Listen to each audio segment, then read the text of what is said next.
बताना नहीं।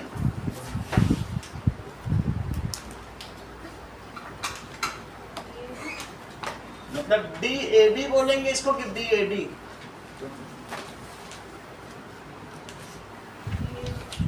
और DAB नहीं बोलेंगे? बताइए, इसको दो तरीके से बोल के दिखाइए। और DCA, ठीक है। रिद्धि इसको चार तरीके से बोल के दिखाइए। ACD, DCA, और बोलो।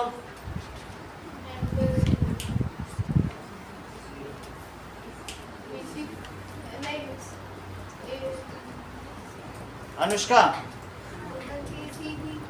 ACB और BCA, ठीक। चलो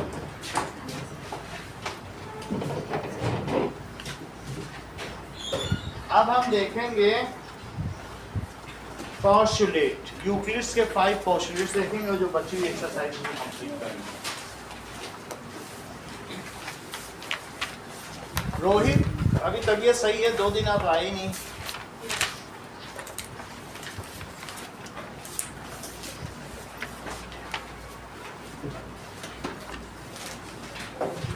चलो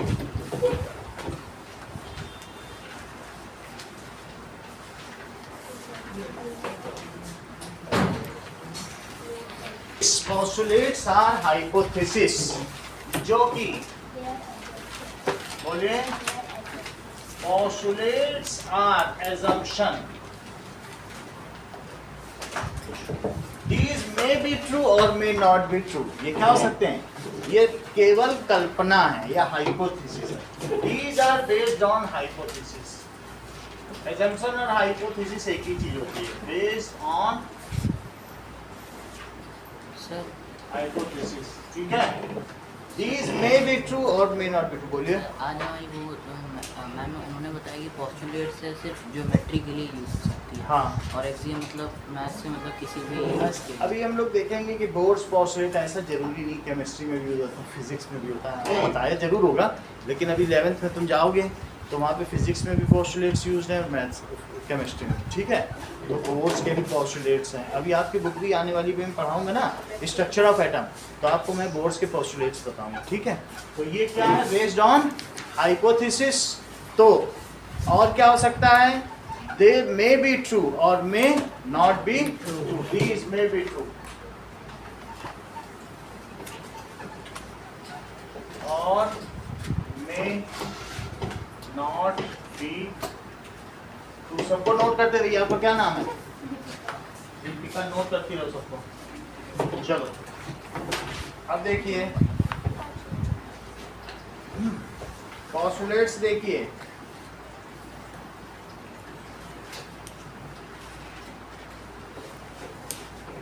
आप इस वाले टेबल पे आओ। आपके यहाँ पे थोड़ी प्रॉब्लम है।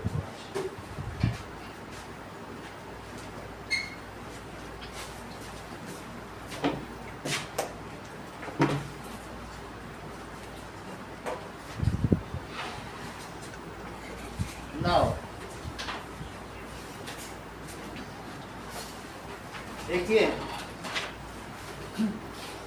पोस्टुलेट 1, पोस्टुलेट 1 कहता है ये स्ट्रेट लाइन में be drawn from any one point two any other point. और स्ट्रेट लाइन में बी ड्रॉन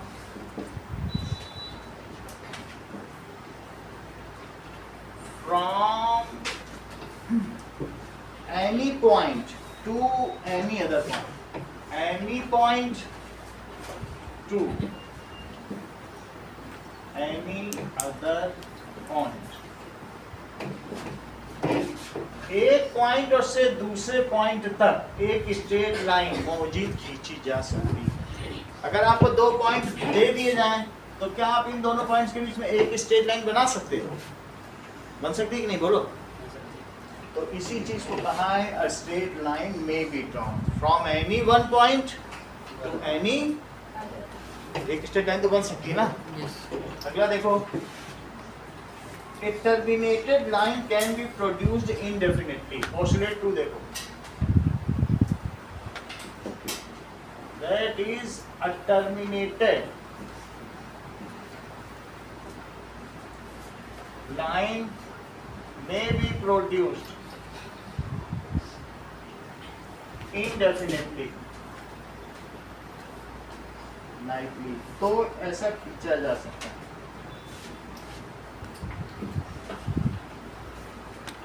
ये टर्मिनेटेड लाइन, अगर मैं ए बी कहूं तो ये टर्मिनेटेड लाइन है. इसी को लाइन सेगमेंट भी कहते हैं. टर्मिनेटेड लाइन का दूसरा नाम क्या है? लाइन. तो लाइन सेगमेंट को दोनों ओर से बढ़ाया जा सकता है. लाइन सेगमेंट की एक लेंथ होती है, लाइन की कोई लेंथ नहीं होती. लाइन तो दोनों तरफ जाती है, तो इसलिए इसको इधर भी बढ़ाया जा सकता है और इधर भी बढ़ाया जा सकता है. A terminated line can be produced indefinitely. अब तीसरा लिखो तब आपसे पूछो. A circle can be drawn. Postulate 3, Aashna. A circle can be drawn. अगर मैं आपको एक सेंटर दे दूं और यहीं से कह दूं कि 4 सेंटीमीटर रेडियस, तो क्या इस पॉइंट से आप एक सर्कल बना सकते हैं सेंटर लेकर? कि आप कहेंगे नहीं यहाँ नहीं बना सकते, यहाँ पे सेंटर चाहिए. कि कहीं पर भी बना सकते. A circle can be drawn with any center and with any radius. कोई भी सेंटर हो, कोई भी रेडियस हो, तो आप बना ही सकते हो. तो इससे क्या बन जाएगा बोलो? Circle. A circle can be drawn with any center can be drawn center and any radius.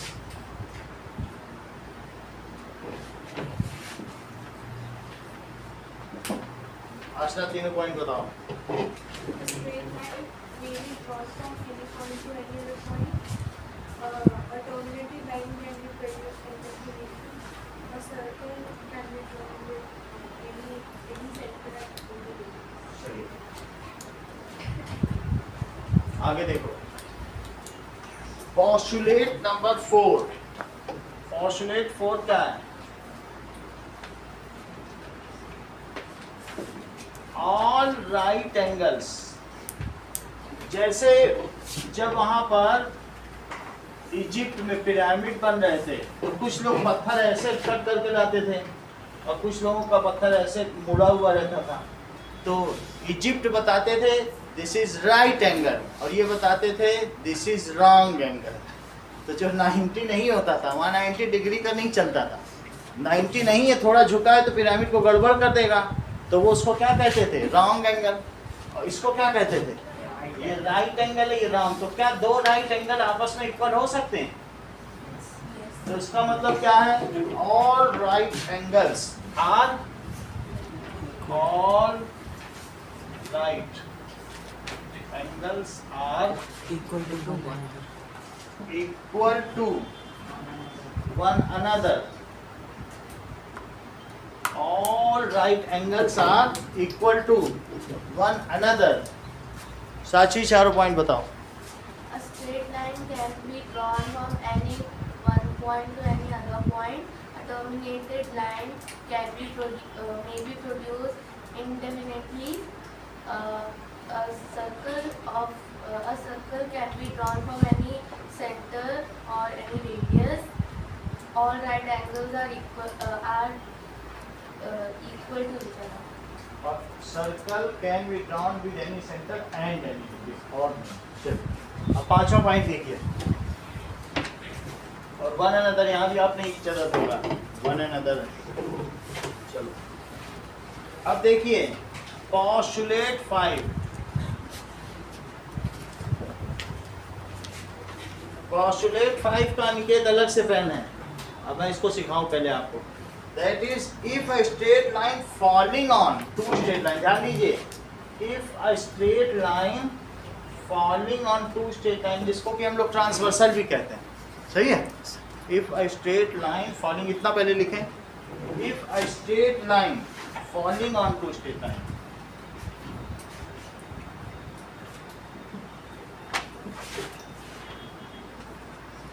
falling on two straight line, तो यहाँ पर फॉल कर रही है. Makes the interior angle on same side of it taken together. अब ये इसके interior angle है और ये इसके कैसे एंगल हैं? Makes the interior angle on same side of it. एक ही तरफ तो पढ़ रहे हैं. Taken together. Makes the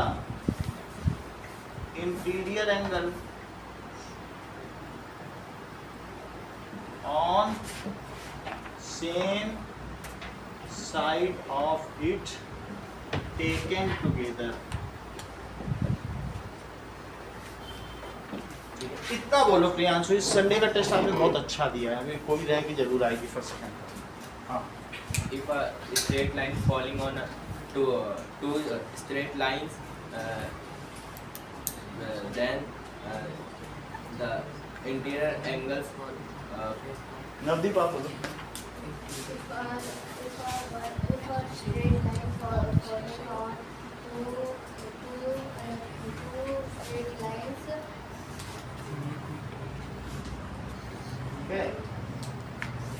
That means इसका मतलब है कि यदि एक तिर्यक रेखा दो रेखाओं को काटती है तथा यह अंतःकोण जो कि एक ही तरफ पड़ते हैं उनमें दो समकोण अंतरित करती है, तो वे दोनों रेखाएं आगे बढ़ाने पर अनंत तक नहीं मिलेंगी, अर्थात वे समानांतर होंगी. इफ अ स्ट्रेट लाइन किस पर फॉल कर रही है? Falling on two straight lines makes the interior angles on same side of it taken together. तो वो कितना इंटीरियर एंगल बनाती है? Is equal to two right angles. वो कितना बनाती हो? Two right angles. तो क्या होगा बताओ? ठीक है, less than two right angle. अगर आप टू राइट एंगल से थोड़ा सा कम कर दो तो अब ये तो टू राइट एंगल नहीं रह गया. मान लीजिए ये 60 डिग्री है, ये 120 था. कौन नहीं 120 नहीं करेंगे, मैं तो 110 ही रखूंगा. कम कर लिया. Makes the interior angle taken together less than two right angle. अब क्या ये टू राइट एंगल रह गया है? सोनाक्षी टू राइट एंगल कितना होता है बोलो? टू राइट एंगल तुम कितना मानती हो? That is 2 into 90. तो वो कितना होता है? 180 डिग्री. लेकिन अब तो ये 180 नहीं रह गया. वैसे तो कोई इंटीरियर का सम सभी जानते हैं टू राइट एंगल होता है, लेकिन कोई कहे नहीं हम तो इसे थोड़ा कम कर देंगे. तो ऐसी स्थिति में makes the interior angle taken together is less than two right angles. ठीक है. If these are produced indefinitely to both sides, if lines को क्या किया जाए? Produced indefinitely to both side, then they will meet on that side where the sum of angle. किसी ने line ऐसे कर दी, चेक करो जरा. ऐसे ये लाइन अब कैसे जा रही बताओ? ऐसे. तो बोलो ये अब उसने क्या किया? एंगल ही बदल के रख दिया. पुरानी लाइन हटा दी और उसने ऐसा कर दिया. तो तुमको ये बताइए दिव्यांश, क्या लगता है कि ये इधर मिलेंगे या इधर? जबकि ये एंगल पहले 120 था, देख लो लीनियर पेयर से, और ये 120 पूरा था. तो 120 जब पूरा हुआ करता था तब, अब तो नहीं रहा 120, तब ये 60 था. लेकिन अब तो तुमने बढ़ा दिया, लाइन ही बदल दी, तो ये 70 नहीं हो गया जब ये 110 हो गया. देख लो अभी भी लीनियर पेयर तो अभी भी है, क्योंकि लाइन है तो लीनियर पेयर होगा. तो बताओ ये जो एंगल है जरा इसको जोड़ के देखो निके, क्या ये 180 है कि 180 से ज़्यादा है? 190 डिग्री. 190 यानी टू राइट एंगल से ज़्यादा है. और ये कितना है? 180 डिग्री. 180 तो नहीं है. 170 डिग्री. 170 डिग्री. क्या ये 180 से कम है टू राइट एंगल से कि लेस है? टू राइट एंगल से कम. तो बताओ इधर ये मिलेगा कि उधर? अगर left hand side. So they will meet on that side where the sum of angle is less than two right angle. अब आगे देखो, इतना पहले बोल के दिखाओ. If a straight line falling on two straight line makes the interior angle same side of it taken together. Taken together. अब पूरा बोल के दिखाओ. If a straight line falling on two straight lines makes the interior angle on the same side of it taken together less than two right angle to straight line, it produces indefinitely meets on that side where the sum of two angles is less than 2 right angles. सही है, अभी आ रहा हूँ। अब बोलो।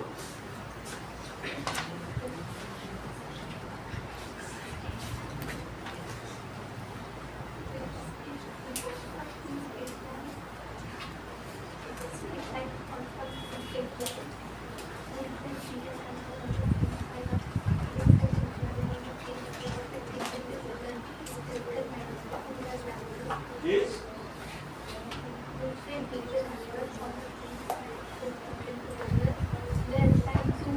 हाँ।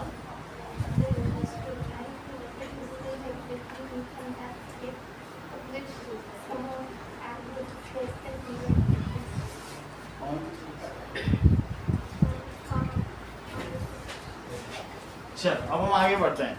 So then if produce, अब आगे की बात करो, अगर वो बढ़ाई जाएंगी तो वो क्या करेंगी? Then they will meet on that side where the angle sum of angle is what? चलो, taken together less than 2 right angle, less than 2 right angles, then the 2 straight lines, then the 2 straight lines if produced, फिर से समझो Aniket, if a straight line falling on 2 straight lines makes the interior angle taken together is less than 2 right angles, बना ही रही है। अब आगे पढ़ो, यहाँ तक तो बात हो गई ना, इसलिए यहाँ बात खत्म कर दो। देन द 2 स्ट्रेट लाइन, अब यहाँ से आगे बात बढ़ेगी, वो दूसरी चीज है। अगर वो ऐसा करती हैं, then the 2 straight lines if, अब कैसे बढ़ाई जाए बताओ? इफ प्रोड्यूस्ड इनडेफिनेटली, अगर आगे बढ़ाई जाए, meet on that side, meet on that side, देखो then the 2 straight, वहां की बात तो खत्म ही कर दो, यहां से बताओ। then the 2 straight lines if produced indefinitely meet on that side, किधर मीट करेंगे? meet on that side, इतना ही बोलो जितना लिखा है। then the 2 straight lines, आगे वाला बोलो, then the 2 straight lines if produced indefinitely meet on that side where the sum of angles is less than 2 right angles, किधर मीट करेंगी? where, ठीक है, meets on that side on which the sum of angles is less than 2 right angles, 2 right, उधर meet करेंगे जिधर less than 2 right angles. प्रभात बोलिए।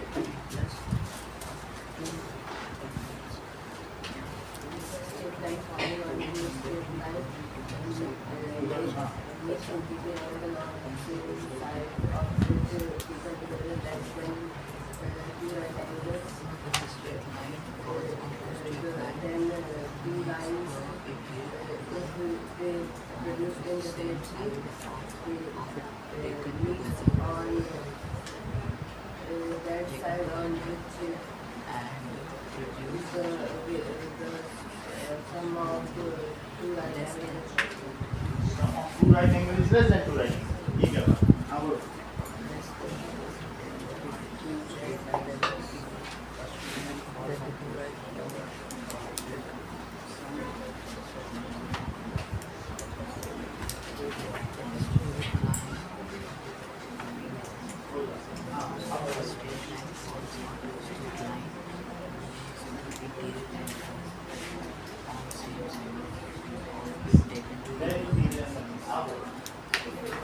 दो line तो ठीक बोलो। हाँ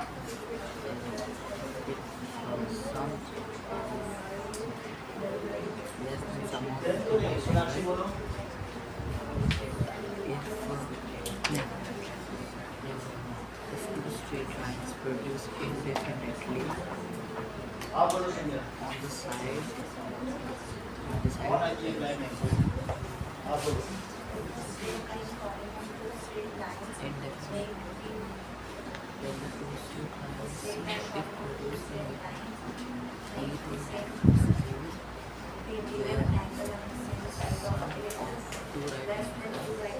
second where Then the two straight lines produced indefinitely meet on that side on which the sum of angles is less than 2 right angles. चलो हाँ Divyansh Straight line falling on two straight line दिन तो नहीं है ना आप बोलो if a straight line following on two straight line makes interior angle then its same side वो फ्रेम ही नहीं हो पा रहा सेंटेंस जब बीच में जन लगा देते हो आप बोलो If a straight line falling on a उधर नहीं देखो हाँ two straight line makes the interior angle on same side of it taken together less than two right angles, then the two straight line if produced indefinitely meet on side where on which the sum of two right angles is less than. Sum of two right angle is less than two right angle आप बोलो If a straight line falling on two straight line makes the interior angle on the same side of it taken together, the two sides less than वाले तो बोलने नहीं दिग्विजय बोलो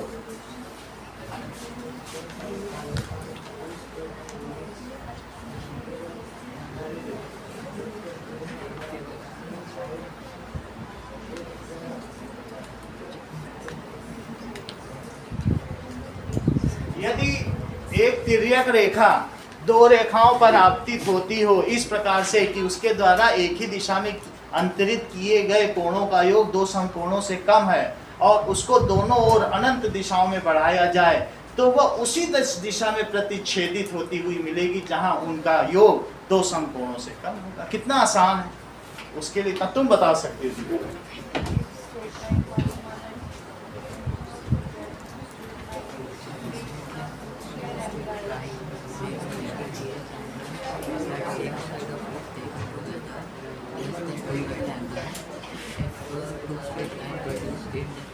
कितनी देर नहीं आप बोलो बेटा on the side Straight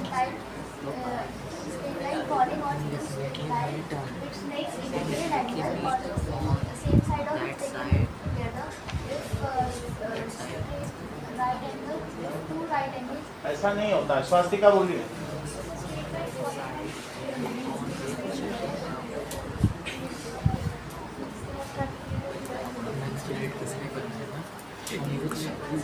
falling on On which the sum of two right angles is less than मतलब less than तो two is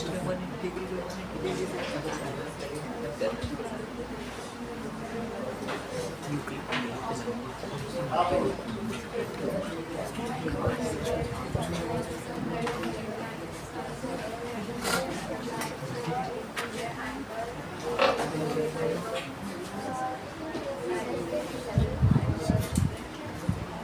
ठीक है कोई बात नहीं और कोई बचा है कि सबसे पूछ लिया गया है हर्षिता बताओगी बताओ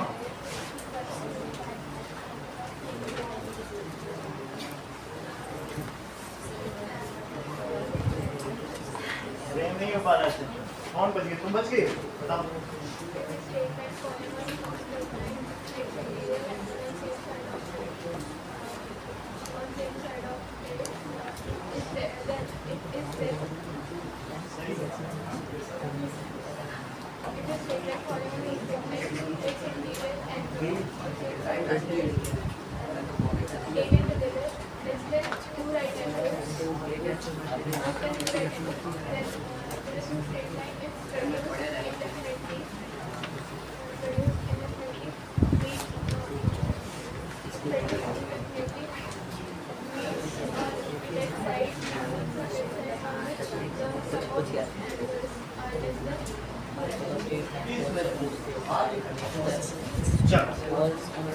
3 लोगों ने सही बता दिया। प्रभात आपने बताया?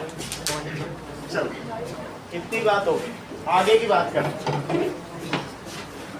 नाउ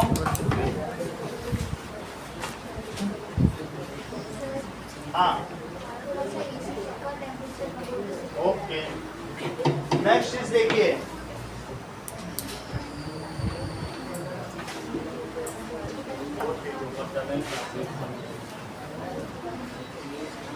चलो अगला सवाल। दिग्विजय इधर ध्यान दो। What does it mean by consistent system of equations? Sanjana टेक मत लगाओ। That is consistent. That is consistent statements. क्या होता है कि systems of axioms, systems, consistent equations हो या systems of axioms. If two axioms do not contradict each other, अगर दो एक्सियम है और आपस में एक दूसरे को क्या ना करें, काटे नहीं, सपोर्ट करें, तो ऐसे में क्या होगा कि if जैसे दो एक्सियम में बनाऊं, एक्सियम वैसे ऐसी चीज होती है जिसका कोई गलत ना हो, लेकिन समझाने के लिए सरल चीज कर रहा हूं। आज सुहाना मौसम है, आज ज्यादा लोग इंडिया गेट घूमने आए हैं, ये सही है। और अगर मैं ये कहूँ कि आज धुआंधार बारिश और तूफान हो रही है और लोग इंडिया गेट में मजा ले रहे हैं, तो ये कंसिस्टेंट नहीं, क्योंकि एक दूसरे को कट कर रहे हैं। तो ऐसे दो स्टेटमेंट्स जो आपस में सपोर्ट करें, उन इस सिस्टम ऑफ एक्सियम्स को क्या कहते हैं? दो सिस्टम ऑफ एक्सियम्स, एक्सियम्स तो सेल्फ एविडेंट ट्रूथ होते हैं, विच क्या करते हैं? Do not cut each other और कंट्राडिक्ट ईच अदर, जो एक दूसरे को विरोध ना करें, उन्हें क्या कहते हैं? Consistent equation. समझ में आ गई बात कि नहीं? If system of axioms, if axioms, बहुत सारे एक्सियम्स हैं, do not contradict each other, contradict each other, अगर वो कंट्राडिक्ट ना करें, देन कॉल्ड, तो आशना उन्हें क्या कहेंगे? That is consistent system of axioms. उनको ऐसे axioms कहेंगे कि जो consistent हो। अब आगे देखो, जैसे ये दोनों हैं, ये दो है, that is whole is greater than the part, और सेकेंड एक्सियम है part is greater than the whole. तो क्या तुमको ऐसा लगता है कि दोनों एक साथ सही हो सकते हैं, कि दोनों एक दूसरे को काट रहे हैं? कोई कहे पार्ट बड़ा होता है, छोटा पिज्जा दो, वो काट के दो, वो बड़े से बड़ा है, तो वो सही बात है। दोनों ही उल्टे हैं एक दूसरे के, तो these contradict, so these are inconsistent. इसे क्या कहा जाएगा? Inconsistent. So these axioms, system of axioms, ये क्या है? कंट्राडिक्ट, विरोधाभास कर रहे हैं ईच अदर, ठीक है? सो आर नॉट कंसिस्टेंट, ये कैसे हैं? कंसिस्टेंट, या फिर इसे क्या कहा जाएगा? बोलो, इनकंसिस्टेंट। इनको इनकंसिस्टेंट कह दीजिए। दो system of axioms which contradict each other are called inconsistent। बोलो, बात समझ में आ गई? अब आगे देखिए। Now क्वेश्चन दिया गया है, given a straight line, question है given a straight line, draw equilateral triangle from it।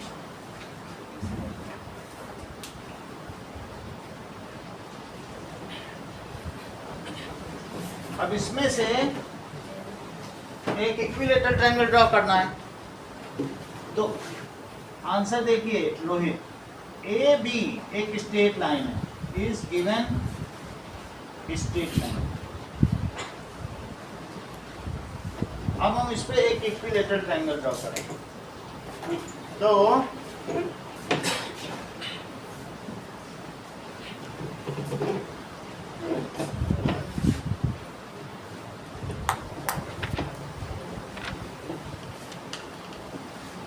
सबसे पहले जो हमको दिया है और वी नीड टू ड्रॉ भी करना है, जस्टिफाई भी करना है. So we need to draw and justify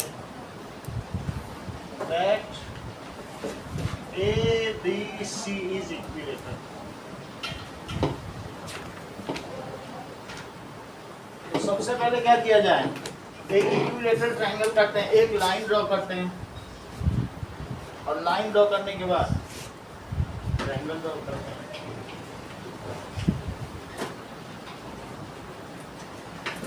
चलिए ना देखिए, टेक ए बी लाइन, ये हमको गिवन लाइन, तो मैंने ए बी लाइन ड्रॉ कर ली. सही. अब देखो, ए बी लाइन ड्रॉ करने के बाद आप ए को सेंटर लो, ए को सेंटर लीजिए और आर्क बनाइए. ये देखो,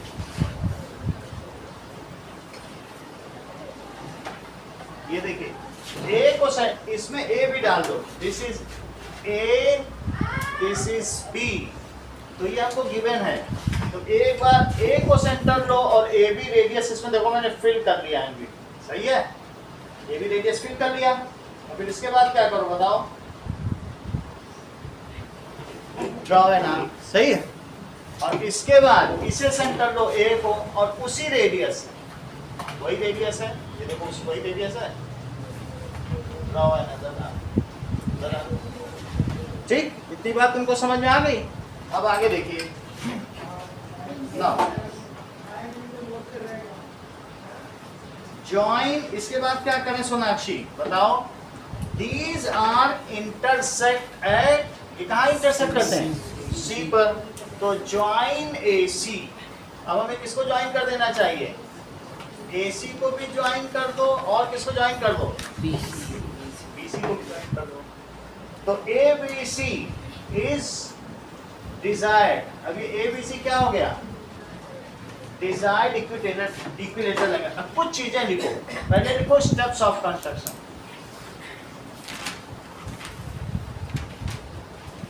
पहला स्टेप क्या है, take A as center and AB as radius. Draw an arc with help of compass. एक आर्क बनाओ. उसी तरीके से अब क्या करो, take B as center and AB as radius. Draw an arc. पहले A को सेंटर लो, फिर B को सेंटर लो और आर्क बनाओ. These are cut each other at C. ये कहाँ पर कट कर रहे हैं, तो तीसरी चीज, these arc cut each other या intersect each other at C. Join AB, join AC and BC. ऐसा कर दिया. और चौथी चीज, triangle ABC is equilateral triangle. अब इक्विलेटरल ट्रायंगल हो गया. इसका जस्टिफिकेशन देखो. मान लो तुमने ए से सेंटर लिया और यहाँ एक आर्क बना दी, तो तुमको क्या समझना, ये बात ऐसी लगती है कि मान लो इसको सेंटर लेके पूरा सर्कल नहीं बनाया, बन तो पूरा सर्कल सकता है. तुम मुझे बताओ कि अगर ए को सेंटर लिया तो तुम क्या ये मानती हो कि ए बी और ए सी इक्वल होंगे कि नहीं मानती हो? हाँ नहीं तो कुछ तो बोलो. नहीं मानती हो सोनाक्षी? हाँ आप बोलो जिगीशा. ए को सेंटर लेके तुमने एक सर्कल ड्रॉ किया, आर्क ही ड्रॉ किया, पार्ट ऑफ सर्कल को आर्क कहते हैं. क्या आप मुझे बताइए ए बी और ए सी इक्वल होंगे? इसलिए इक्वल होंगे because these are radii of circle. किसी भी सर्कल के रेडियस इक्वल होते हैं, तो ये दोनों इक्वल होंगे. बट संजना आपसे इत्तेफाक नहीं रखती, वो कहती रेडियस कैसे इक्वल हो सकते हैं, क्या किसी सर्कल के रेडियस में इक्वल होते हैं, ऐसा ये कहती हैं। बट चलिए कोई बात नहीं, अब ये अपनी सोच है और ये डेमोक्रेसी है, डेमोक्रेसी में सब जाए। तो अब बोलिए कि A B is equals to A C क्यों हुए, बताइए। रेडाई, रेडाई जब प्लूरल होता है तो रेडाई हो जाता है, that is radii of same arc. Circle नहीं लिखेंगे क्योंकि आपने सिर्फ आर्क ही ड्रॉ की है। अब ये मुझे बताओ, अगर तुम इस बार यहां से ऐसे किए तो अगर हमने बी को सेंटर लिया, ठीक है, और आपने एक यहाँ बी को सेंटर लिया है और ये सी है, तो संजना ये बताइए ए बी और ए सी इक्वल होंगे कि नहीं होंगे। संजना का कहना है कि ए बी और ए सी तो ऑब्वियसली इक्वल होंगे because these are radii of circle. तो ये सबकी अपनी अपनी राय है जो बदल भी सकती है। तो इन्होंने इस बार क्या कहा बताओ, ए बी किसके इक्वल होगा, ये वाला, ये वाली आर्क की बात कर रहा हूँ, ये भी इक्वल होगी, और ये वाली ली थी तो ये दोनों इक्वल की थी, अब ये वाली ली है तो क्या लिखोगे, ए बी किसके इक्वल है बोलो, B C. Why it is so, radii of same arc. अब देखो, इफ टू थिंग्स आर अनवी equal to same thing then these are equal to one. कौन सा है ये, वन है। So if two things are equal to same thing, things which are equal to, things which are equal to same thing, देखो इस चीज को, things which are equal to same thing are equal to one another। इस वजह से क्या होगा बोलो, AC और BC आपस में इक्वल हो जाएंगे क्योंकि वो सेम चीज के इक्वल है। So AC is equals to BC, और फर्दर ये और किसके इक्वल हो जाएंगे, AB के भी, क्योंकि उसके तो इक्वल पहले से ही थे। तो further AC is equals to BC is equals to AB, क्योंकि वो तो उसके पहले इक्वल थे।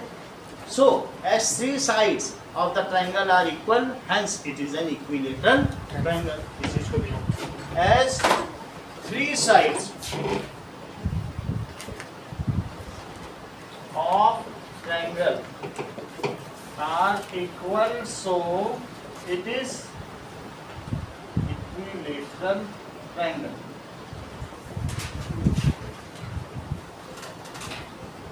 अगला सवाल देखें ना,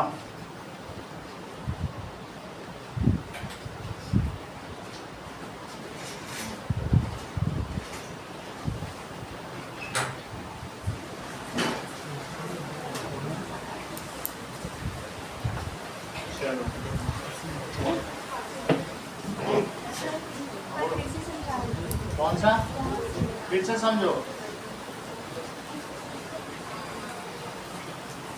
देखिए, सबसे पहले हमने एक लाइन ली, ये गिवन है, सही है। अब इस पे रखते हुए यहाँ से क्या करो, यहाँ पे हाथ रख लो, यहाँ से क्या करो, इस पे हमने सेंटर ले लिया, फिर यहाँ सेंटर लो, और यहाँ सेंटर लेने पे क्या करो, वो जो चीज़ थी वहाँ से ऐसे बना दिया, ठीक है। तो यहाँ रखा तो ये बना दिया, और यहाँ रखा तो ये बना दिया, ये सही है। तो इसको इससे मिला दिया और इसको भी किससे मिला दिया, ये भी मिला, ये भी मिला। अब आपको जस्टिफाई करना है कि ये और ये आपस में इक्वल क्यों हैं। देखिए, इट इज आस्क्ड, आपको जस्टिफाई करना है, तो आप ये कह दें कि दीज आर, ये जो एक आर्क है, क्योंकि इस आर्क के दोनों रेडियस हैं, तो AB and AC are radius of, radii of same arc. बोलो श्रेया, समझ में आया, एक ही आर्क के दो रेडियस सेम होते हैं। फिर आपसे पूछा जाएगा, अच्छा वो तो ठीक है, लेकिन BC और AB क्यों इक्वल है, तो फिर से कह देना, क्योंकि इस बार ये क्या है बताइए, तो ए बी बी सी के क्यों इक्वल है, ये और ये क्यों इक्वल है, तो ये फिर से एक आर्क है, रेडाई ऑफ सेम आर्क। अब इसको इंप्लाई करो तो ए सी किसके इक्वल हो गया, ऐसा किस वजह से हुआ, by axiom. एक्सियम 1 की वजह से कि things which are equal to same thing are equal to one another. और फर्दर ए बी के तो इक्वल पहले से थे तो ए बी भी लिख दो, further A C is equals to B C is equals to A B, hence it is an equilateral triangle. बोलो बात समझ में आ गई। अगला क्वेश्चन देखो, एक्सरसाइज में आ जाइए। एक्सरसाइज में दिया है क्वेश्चन नंबर 2। क्वेश्चन नंबर 2 क्या दिया है, डिफाइन द टर्म्स। बोलो, और अगर उसमें कोई अनडिफाइंड टर्म है तो उसको भी डिफाइन करो। तो पहला क्वेश्चन क्या है, parallel lines, two lines which if indefinitely produced on both sides does not meet, अगर वो मीट ना करें, क्या ना करें, does not meet, तो क्या होगा, then these are called parallel lines। मिलनी नहीं चाहिए।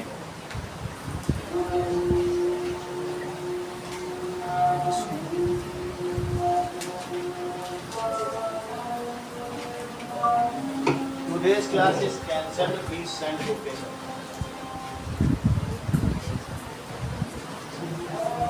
चलिए, two lines which, if indefinitely produced on both sides, never meets, ठीक है, are called parallel lines। अगर मान लो ये दोनों लाइनें हैं तो क्या ये सांची किसी भी ओर मिलेंगी कि नहीं मिलेंगी, चाहे दोनों तरफ बढ़ाओ। Never meets on any sides, वो किसी भी तरफ ना मिले, ठीक है। Does not meet are called, Harshita sentence पूरा करो। हार्ड बहुत है लेकिन करना पड़ेगा। पैरेलल लाइंस, ठीक है, कोई आसान क्वेश्चन अगर तुमको पूछे, सही।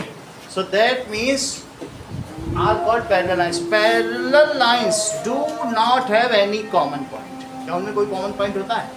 अच्छा, ऐसे हो तो दो लाइन में ये कॉमन पॉइंट है, वो इसमें भी है इसमें भी है। इंटरसेक्टिंग लाइंस में तो हो जाता है, लेकिन इनमें है क्या? सो पैरेलल लाइंस कैसी होती हैं? Are equidistant. पहले तो क्या बात है, बोलो, equidistant and do not have any common point. वो कह रहा है जो आप डिफाइन कर रहे हैं उसमें अनडिफाइंड टर्म को फिर से डिफाइन करो, क्वेश्चन ये है। तो अब यहाँ पर एक जो चीज है अनडिफाइंड टर्म है वो लाइन, इसमें अलग से करूँगा, और उसमें भी फिर कोई अनडिफाइंड है तो फिर से करो, ऐसा कह रहा है क्वेश्चन। तो यहाँ अगर मैं लाइन को डिफाइन करूंगा वहां कुछ अनडिफाइंड मिलेगा तो फिर से करूँगा। क्वेश्चन इसी तरीके से समझ में आ गया ना क्वेश्चन। अब अगला देखो जिज्ञासा, दूसरा क्या है बताओ? Perpendicular lines. चलिए,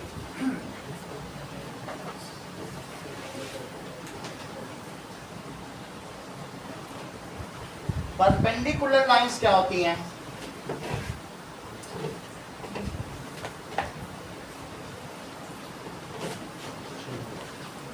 Now see, perpendicular lines, two lines which intersect each other, जो आपस में कट करें at right angle, two lines which intersect भी लिख सकते हो या कट भी लिख सकते हो, जो मर्जी करे। each other at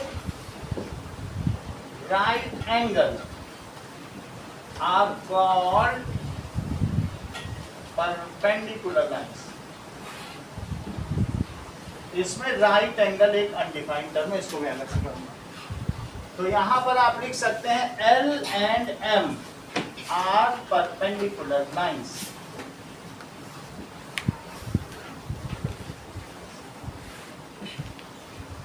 तीसरी चीज देखो क्या कह रहा है, line segment, so that is part of line which has end points, ठीक है, line segment, part of line which has two end points, ठीक है, is called, उसे क्या कहेंगे, लाइन सेगमेंट। अलग अलग चीज है, ये देखो ये एक लाइन है, लाइन दोनों तरफ आगे चलती, भले ही मैं इसको ए भी लिख दूं लेकिन ये एरो बना है तो इसको कहेंगे लाइन, और सिर्फ ऐसे हो तो उसको क्या कहेंगे, लाइन सेगमेंट। और एक तरफ से शुरू हो चलती चली जाए, भले ही यहाँ बी लिख दो, बी लिखने से कुछ नहीं होता है, लेकिन यहाँ एक तरफ टर्मिनल है तो उसको कहेंगे दैट इज रे। क्या कहते हैं, लाइन को रेखा कहते हैं, इसको कहते हैं रेखा खंड, और इसको कहते हैं किरण, दैट इज ये रेखा खंड है। जबकि ये क्या है, किरण, जैसे सूर्य की किरण आती है तो वो एक तरफ चलती है, चलती ही चली जाती है, तो इसी वजह से उसे किरण कहा है।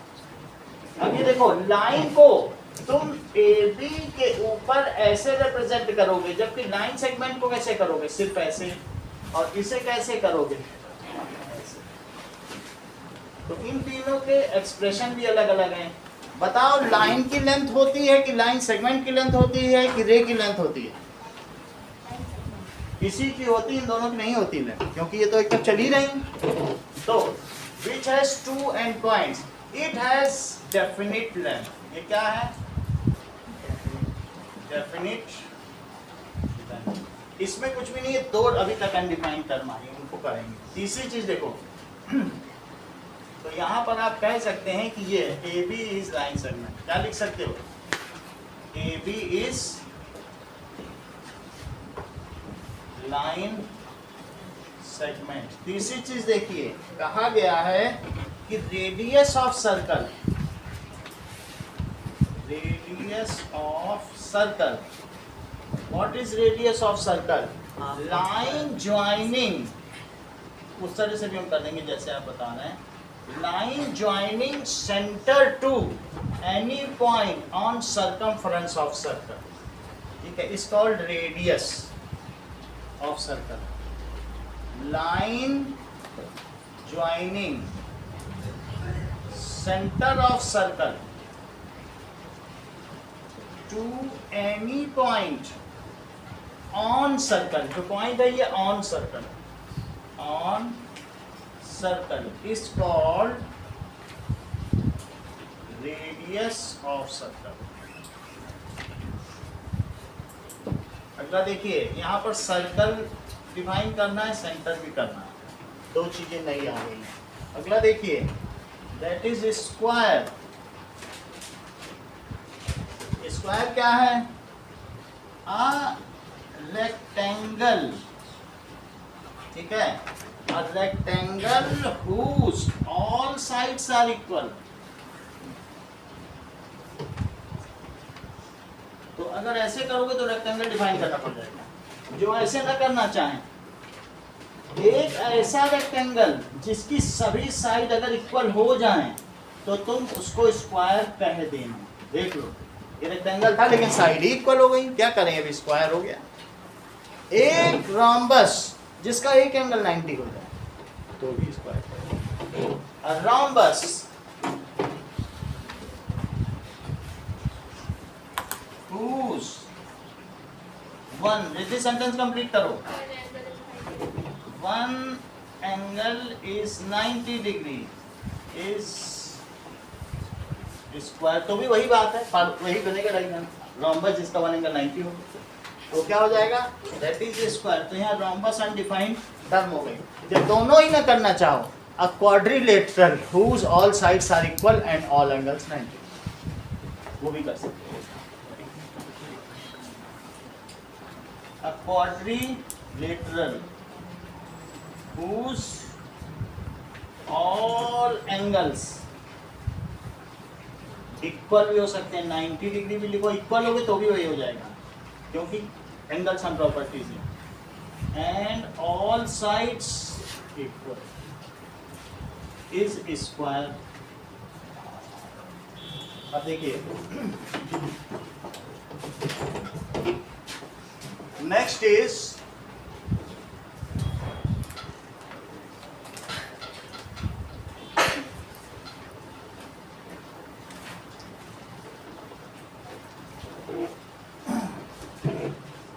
इनकी अब डेफिनेशन लिखो, लाइन के बारे में लिखो। लाइन का क्या है, व्हाट इज लाइन? लाइन क्या चीज होती है ये? Line is a blood pressure, यही इसका आंसर होगा।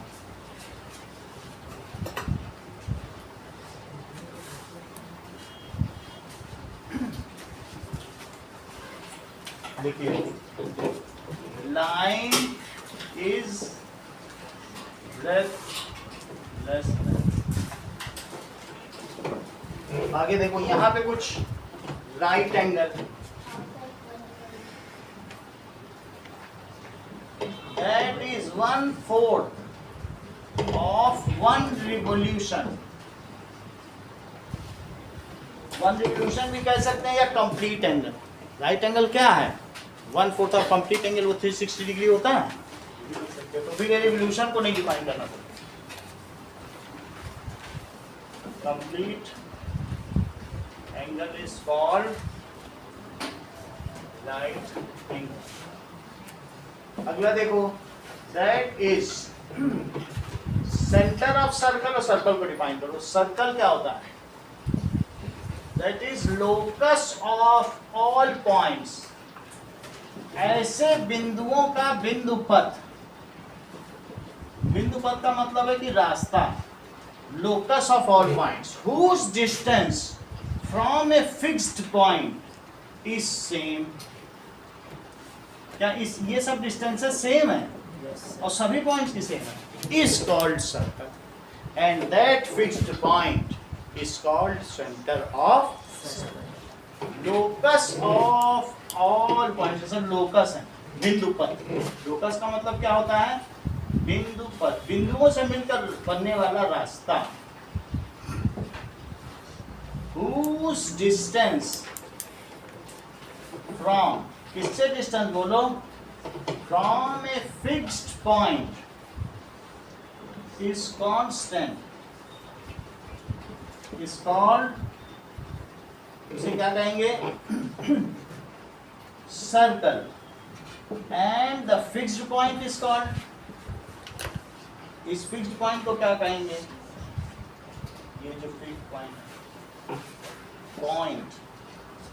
Is called centre of circle. अब यहाँ पे आइए, क्या इसमें भी कुछ अनडिफाइंड टर्म है? तो है। रेक्टेंगल, रेक्टेंगल को डिफाइन करो।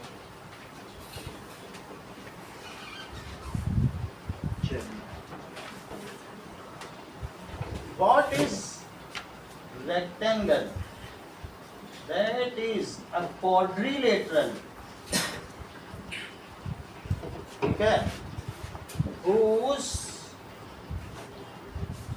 opposite sides, both pair of opposite sides, parallel and one angle 90 degree, both pair of opposite sides and one angle कितना हो? उसको रेक्टेंगल कहेंगे। फिर इनकी जरूरत नहीं है। अगर रॉम्बस लिखना हो, अ quadrilateral whose all sides equal। अगर सेकंड डेफिनेशन अच्छी लगती है, एक ही लिखनी है कोई अपने मन की, तीनों नहीं लिखनी। रॉम्बस तो क्या लिखोगे? A quadrilateral whose all sides are equal। तीसरे में तो सभी डिफाइन कर रहे। बोलो, बात समझ में आ गई? अब देखिए क्वेश्चन नंबर 4 पे आओ।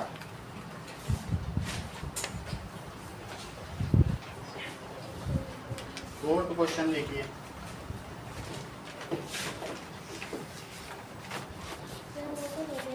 हाँ? फोर्थ हो गया कि फिफ्थ हुआ, कौन सा होगा? चलो फिफ्थ क्वेश्चन देखो। फिफ्थ क्वेश्चन क्या है? बारिश हो गई?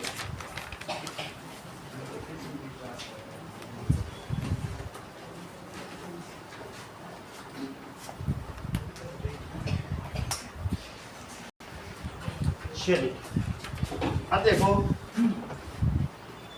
क्वेश्चन में दिया गया है Abhinav C is mid point, A B का एक मिड पॉइंट सी है, तो आपको ये प्रूव करना है कि किसी लाइन में एक ही मिड पॉइंट होते हैं। आपको क्या लगता है कई मिड पॉइंट हो सकते हैं कि एक ही होगा? कोई कहे यहाँ भी होगा मिड पॉइंट, यहाँ भी होगा, यहाँ भी होगा, ऐसा हो सकता है? हो सकते हैं। तो वही मतलब अब जैसे इस पेन का मिड पॉइंट यहाँ होगा कि यहाँ भी हो सकता है? कितने मिड पॉइंट हो सकते हैं? एक पॉइंट हैं? मिड पॉइंट तो एक ही होगा ना, मिड तो एक ही होगा जो बिल्कुल ठीक बीच में पड़ता होगा। मिड पॉइंट का मतलब ये है कि A B is equal to B C.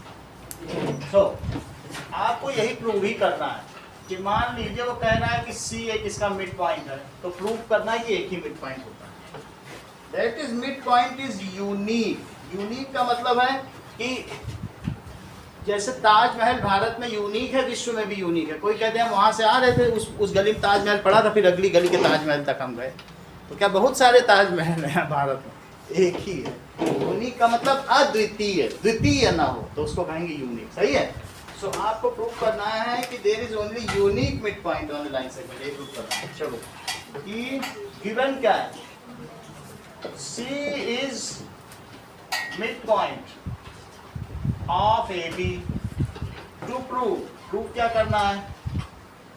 That is there is only one midpoint.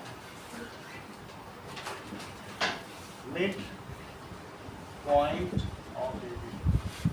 तो इसका आंसर लिखिए प्रूफ।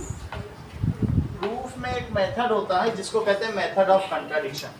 तो आप ऐसे कर लें कि आपको प्रूव करना है कि 5 इज नॉट इक्वल्स टू 2। ये प्रूव करना है, 2 प्रूफ। तो आप इसको ऐसे ना प्रूव करें कि 5 इज नॉट इक्वल टू 2। आप प्रूफ में लिखिए नहीं, जो वो कह रहे हैं उसको उल्टा चलो, कह दो लेट 5 2 के इक्वल। ऐसे मान लो, ऐसा मान लो। इसको कहते हैं मेथड ऑफ कंट्राडिक्शन या विरोधाभास की विधि। तो ये हमने मान लिया। अगर गलत मानोगे तो कहीं फंस जाओगे। तो कह दोगे चूंकि हम फंस गए हैं तो हमने यहाँ कंट्राडिक्शन आ गया, तो हमने जो माना था वही गलत था, 5 2 इक्वल नहीं। तो हमने मान लिया। अच्छा बताओ, if equals are subtracted from equal तो क्या होता है?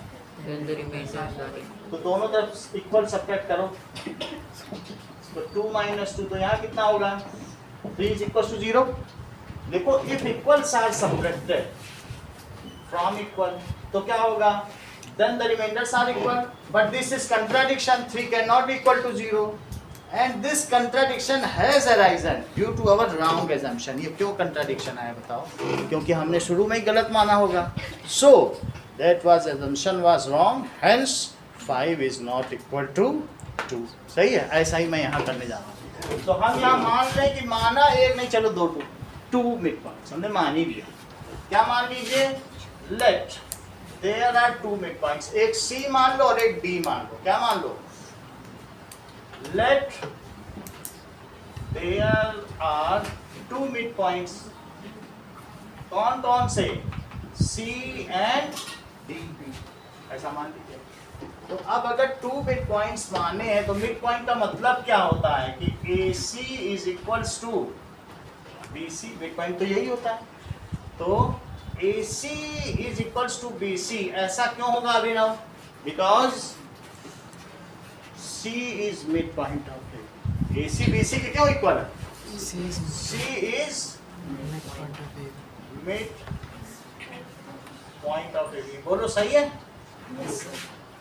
अब देखो ये बताओ कि AD, ये बताइए AD किसके इक्वल है? DB। ऐसा क्यों होगा? AD और DB क्यों इक्वल है?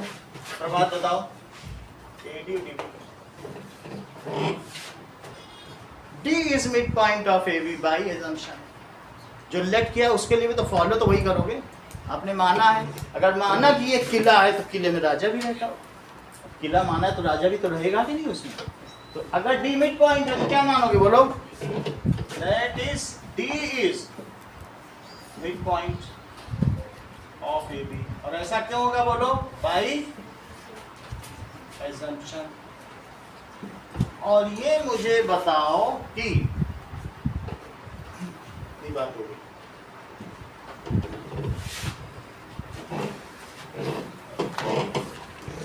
और जो एक तुमने पहले किया था एक्सियम, वो कौन सा एक्सियम था, बोलो that is AC is equal to half AB। Riddhi ये चीज प्रूफ की थी अभी पिछले चौथे सवाल में, फोर्थ क्वेश्चन में कल तुमने प्रूफ की थी। क्यों? क्योंकि जो हाफ ऑफ द लाइन होती है वो फुल की तो हाफ होगी, और नहीं कर सको ऐसा तो यही कर लो, कर सकते हो तो ठीक है। ये मुझे बताओ कि AC प्लस CB कितना होगा, AB क्यों होगा, क्योंकि दैट इज, चेक करो, AC और प्लस CB, ये AB क्यों होगा, because things which coincide with each other. AC plus CB AB से तो कोइंसाइड कर ही रहा है, are equal to each other. तो यहाँ क्या लिखेंगे, बोलो बाय एक्सियम 4। एक्सियम 4 है ना, that is things which coincide with each other, these are equal to one another. ऐसा है, ईच अदर नहीं है, अनविद। तो ये चीज हो गई। तो बोलो इसको क्या लिखोगे, AC प्लस AC और BC इक्वल हैं, तो BC की जगह क्या लिखा जा सकता है, फिर से AC लिखा जाए। AC plus AC it is equals to क्या हो गया, बताइए, ठीक है, it is equals to AB। तो 2AC किसके इक्वल है, AB। तो अब ये 2 वहां ले जाओ, तो AC किसके इक्वल है, और सिमिलरली AD भी हाफ AB हो जाए। जैसे इसके लिए क्या, वैसे इसके लिए भी कर सकते हैं। तो इसी तरीके से क्या हो जाएगा, बताइए, सिमिलरली 2 मेथड बताएंगे, अभी संजना एक और बताएंगे, वो आसान। यहाँ तक तुम्हें समझ में आएंगे ना, यहाँ तक तो समझ में आ गया। तो एक ये मेथड देख लो जो पहले जिन्होंने पढ़ा है, फिर एक नया भी मेथड। सिमिलरली AD किसके इक्वल हो जाएगा, हाफ AB। कैसे हाफ AB हो जाएगा, फिर से यही लगाओ तो भी हो जाएगा। अब देखो,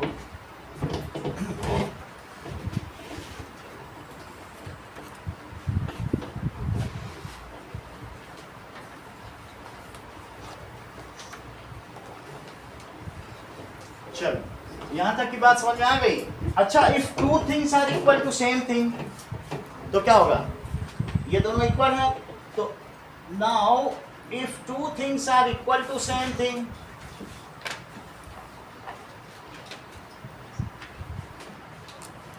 equal to same thing, these are equal to things which are equal to things which are equal to same thing are equal to one another।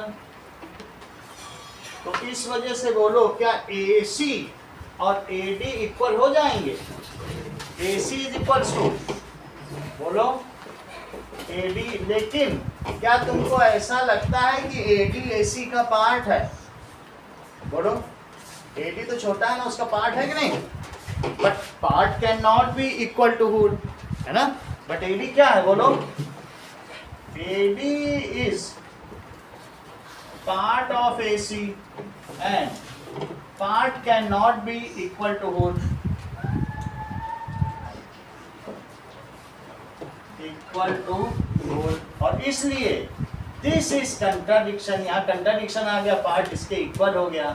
This is contradiction which has arisen, जो क्यों हुआ बोलो, which has arisen due to wrong assumption। ये wrong assumption की वजह से contradiction आया है, और इसलिए क्या लिखोगे, कि हमने ये जो लेट किया था 2 mid point, so there is only 1 mid point and that is so wrong answer हमारा हो गया।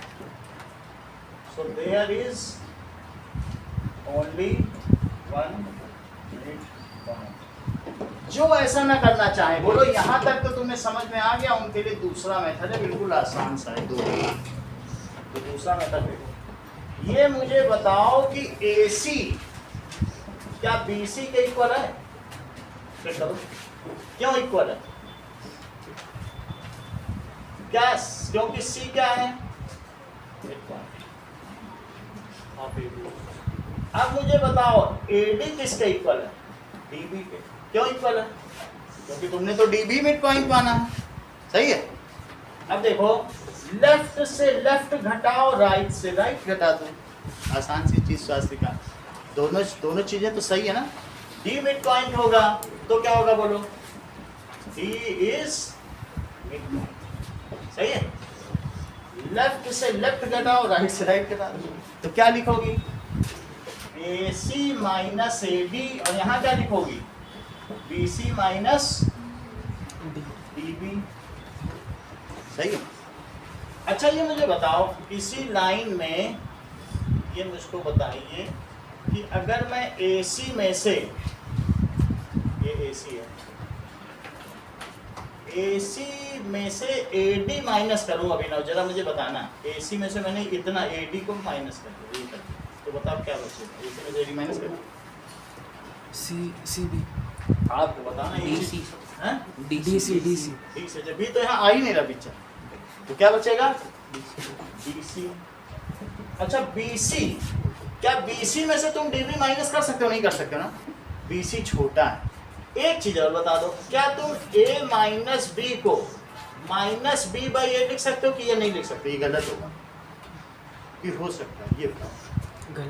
गलत हो सकता है ना। हाँ दिव्यांश, से गलत हो सकता है। मान लो मैं इसे खोलूँ तो ये माइनस B और माइनस इसमें करो प्लस A, तो ये और ये इक्वल है कि ये गलत है? जैसे मैंने ऐसा कहा कि 5 माइनस 3 को माइनस 3 माइनस 5, तो अभिनव कह रहे सर ऐसा मत लिखिए, गलत हो जाएगा, फिर और भी बात बिगड़ जाएगी। ये अभिनव का कहना है। आपका क्या विचार है दिव्यांश?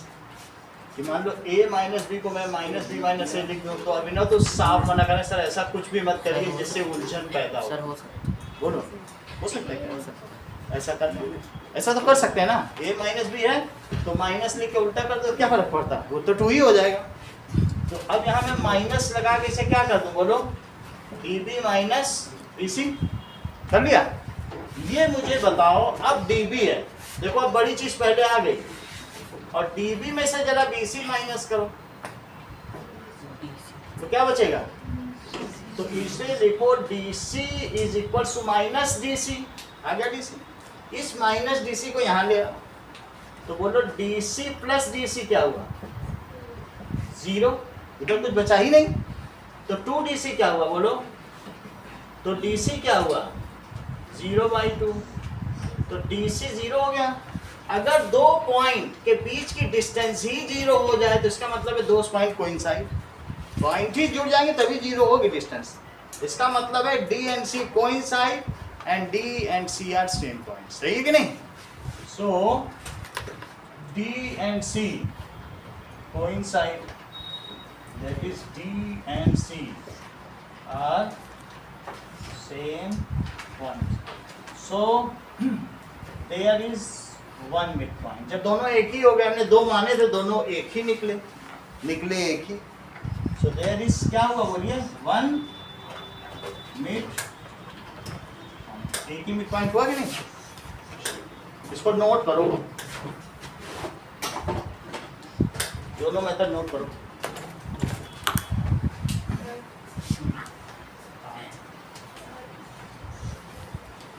उसकी जगह तुम सब्ट्रैक्ट करके एक इनका भी मेथड है, देख लो। जैसे मैंने इक्वेट कर दिया ना, वो सही है, इक्वेट करके नहीं तो पार्ट, लेकिन वो पार्ट है, होल है, इसलिए सब गड़बड़ है। इन्होंने क्या किया है? इन्होंने क्या किया? सब्ट्रैक्ट किया, दोनों इक्वल है। यहाँ से देख लीजिए, यहाँ से अनुष्का ने थोड़ा अपना दिमाग लगाया।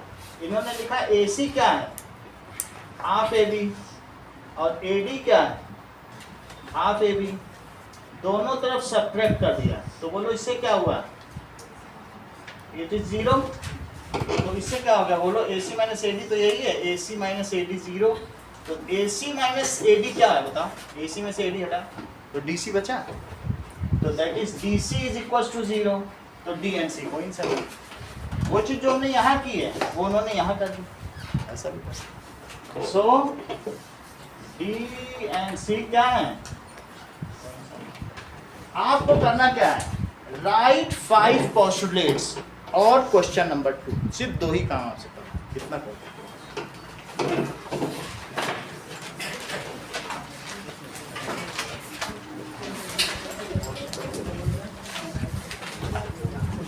ये लो।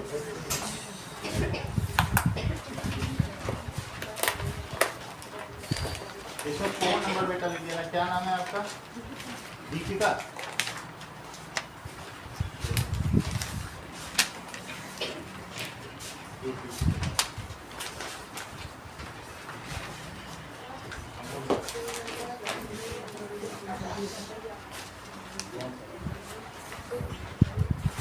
ये तो फिर